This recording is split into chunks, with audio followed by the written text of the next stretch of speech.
Good morning, my brothers and sisters. Good morning. Welcome to another Good Morning Grief Devotion. It's your boy, Pastor Corey Allen Duncan Sr. So happy, so excited, so ecstatic, so elated to be here with each and every one of you on today as we lead you in a very special way in yet another Good Morning Grief Devotion. Yo, this is the daily grief devotional that is strategically designed to help you to navigate through your grief one day, boom, boom, boom, boom, boom, boom, at a time. What is grief? I'm so glad you asked. Grief, my brothers and sisters, it is the natural and normal response to loss, change, and transition that results in the expressions of feelings and emotions. Grief is what you feel on the inside, and mourning is how you reveal on the outside.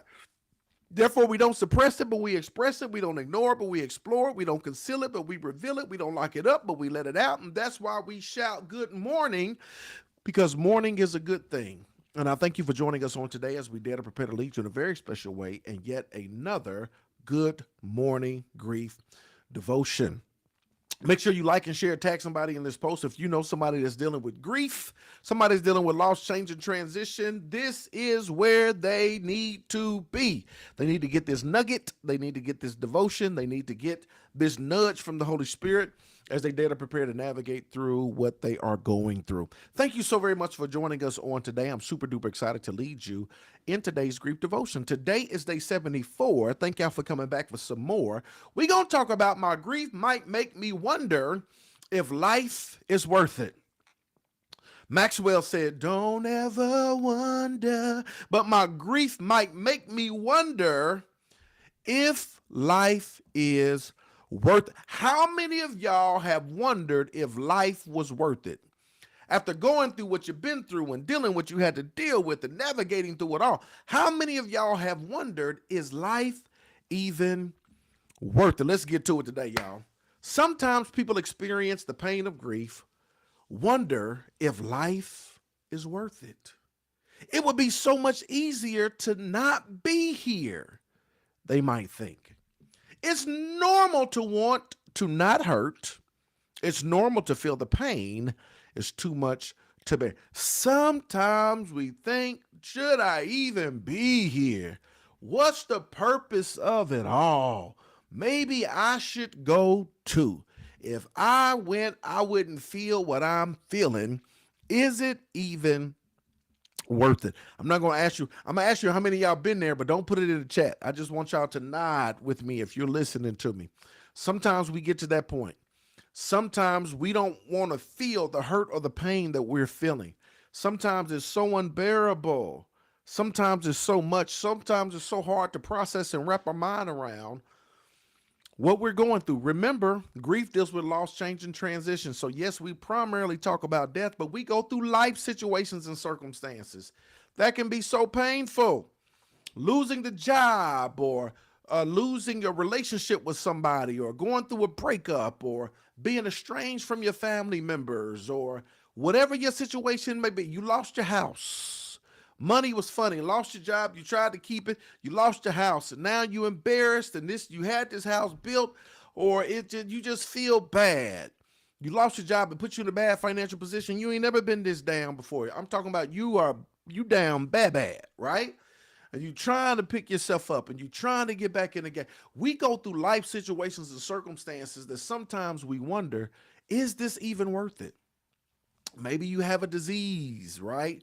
Maybe it's terminal. Maybe it's not terminal. Maybe you've made some bad decisions in your life and you're left to deal with the consequences. And you ask yourself, is it even worth it? I want you to know this. Check this out. It's normal to want to not hurt. It's normal to feel the pain. It's too much to bear. I want y'all to know that it's normal. That's normal. But there's a difference between these normal thoughts and suicidal planning, right? When we have these thoughts, let them be fleeting. When you have these types, let it be a fleeting thought. It comes and goes, right? Man, if I wasn't here, it comes and goes. It's difference between a fleeting thought and somebody that's doing suicidal planning. It's difference between a fleeting thought and those who are doing suicidal planning, right? That means we on a whole nother level. If passing thoughts turn into suicidal plans or structure, that means it's time for me to get help right away. It's time for you to get help immediately.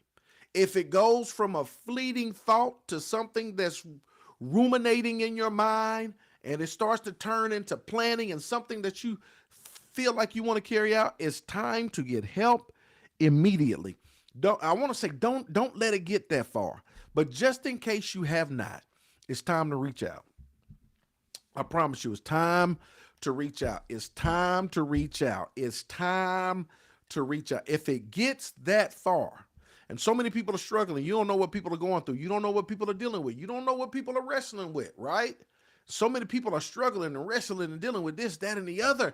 Don't let it get that far. And if it has gotten that far, it's time to reach out. Because this is the thing, y'all. You don't make permanent decisions based on temporary situations. You don't make permanent decisions based off of temporary situations. What was the story some years back? The woman was struggling, had two kids, struggling bad. Had two kids, school time came around, struggling bad. School time, she didn't have money for clothes, school supplies. She didn't have money. She didn't have money to send them back to school. She didn't have money, so she took their lives. Took their lives, not knowing that her parents, the grandparents, had bought them everything that they needed, right? They had everything they could need. She made a permanent decision based off a temporary situation. And I don't care how bad it is. I don't care what it looks like. I know how sorrow feels. I done lost a parent and a sibling and a friend, and I've had loss all around me. I know it's hard. I know it hurts. I know you feel hopeless and helpless and all of these things.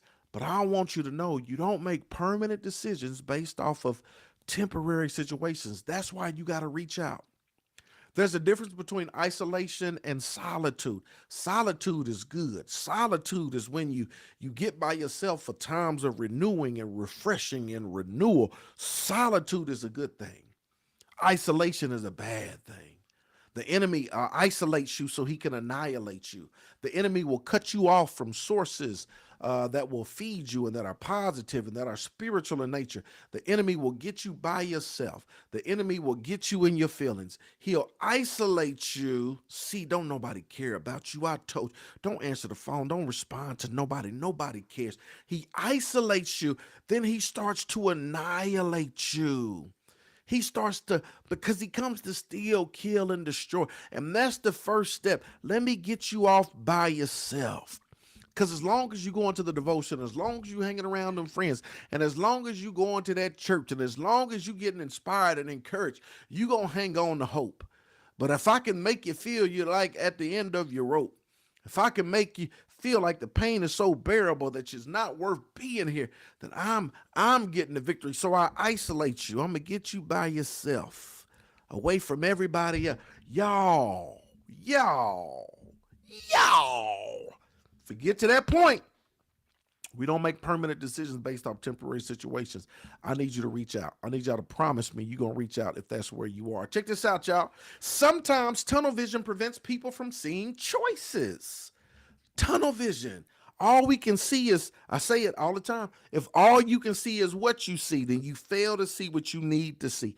And sometimes tunnel vision, it keeps us from seeing other choices. We don't see the choice over here. We don't see the opportunity over there. We can't, because we got tunnel vision. And sometimes tunnel vision, it keeps us from prevents people from seeing choices. I have the choice to befriend and mourn my grief with the support of others and find my way back to hope and meaning again. I can befriend my grief. It's the same song, y'all. Grief is your friend. I am a friend of grief. I am a friend of grief. I call it friend.